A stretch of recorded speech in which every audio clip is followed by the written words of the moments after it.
Then Joseph went in and told Pharaoh and said, My father and my brothers, with their flocks, their herds, and all that they own, have come out of the land of Canaan, and behold, they are in the land of Goshen. From among his brothers he took 5 men, and presented them to Pharaoh. Pharaoh said to his brothers, What is your occupation? They said to Pharaoh, Your servants are shepherds, both we and our fathers. They said to Pharaoh, We have come to live as foreigners in the land, for there is no pasture for your servants' flocks. For the famine is severe in the land of Canaan. Now therefore please let your servants dwell in the land of Goshen. Pharaoh spoke to Joseph, saying, Your father and your brothers have come to you. The land of Egypt is before you. Make your father and your brothers dwell in the best of the land. Let them dwell in the land of Goshen. If you know any able men among them, then put them in charge of my cattle.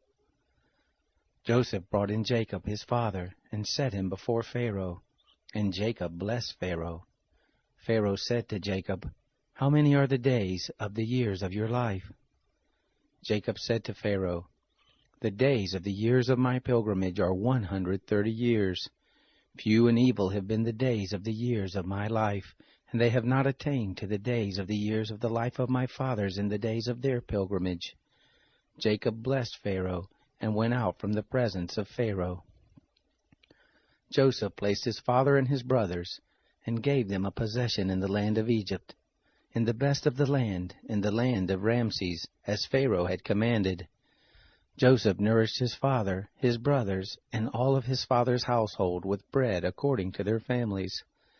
There was no bread in all the land, for the famine was very severe, so that the land of Egypt and the land of Canaan fainted by reason of the famine. Joseph gathered up all the money that was found in the land of Egypt and in the land of Canaan, for the grain which they bought, and Joseph brought the money into Pharaoh's house. When the money was all spent in the land of Egypt and in the land of Canaan, all the Egyptians came to Joseph and said, Give us bread, for why should we die in your presence, for our money fails? Joseph said, Give your cattle, and I will give you food for your cattle, if money fails.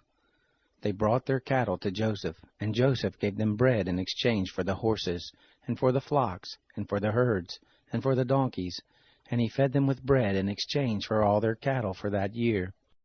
When that year was ended, they came to him the second year and said to him, We will not hide from my lord how our money is all spent, and the herds of cattle are my lord's. There is nothing left in the sight of my lord but our bodies and our lands. Why should we die before your eyes, both we and our land? Buy us and our land for bread, and we and our land will be servants to Pharaoh. Give us seed that we may live and not die, and that the land won't be desolate. So Joseph bought all the land of Egypt for Pharaoh, for the Egyptians sold every man his field, because the famine was severe on them, and the land became Pharaoh's. As for the people, he moved them to the cities from one end of the border of Egypt even to the other end of it. Only he didn't buy the land of the priest, for the priest had a portion from Pharaoh, and ate their portion which Pharaoh gave them. That is why they didn't sell their land. Then Joseph said to the people, Behold, I have bought you and your land today for Pharaoh. Behold, here is seed for you, and you shall sow the land. It will happen at the harvest, that you shall give 1/5 to Pharaoh, and 4 parts will be your own, for the seed of the field, for your food, for them of your households, and for food for your little ones. They said, You have saved our lives. Let us find favor in the sight of my lord, and we will be Pharaoh's servants. Joseph made it a statute concerning the land of Egypt to this day, that Pharaoh should have the 5th.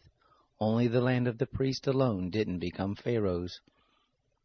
Israel lived in the land of Egypt, in the land of Goshen, and they got themselves possessions therein, and were fruitful and multiplied exceedingly. Jacob lived in the land of Egypt 17 years. So the days of Jacob, the years of his life, were 147 years.